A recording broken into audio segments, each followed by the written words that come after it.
you drive. Welcome. 55k is going to be second ride. Thank you.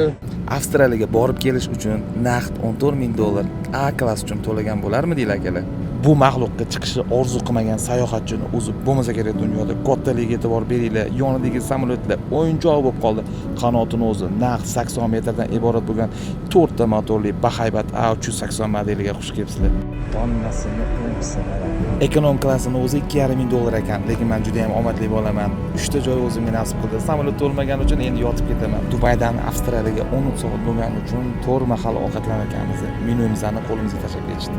Samolyotdagi eng yoqimli tovush.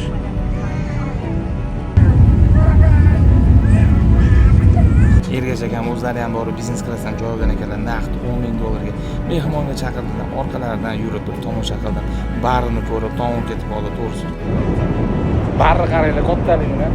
Ekonomda ko'p odam yo'q, biznesda ham shunaqa deb o'ylasam, biznesda odam to'la-yu, naqd $10,000 to'lab ketadigan odamlar ko'p ekanda. Wi-Fi bepulmi? Bepuli bor, Messengerga kirasiz, $20 bor, hamma narsaga.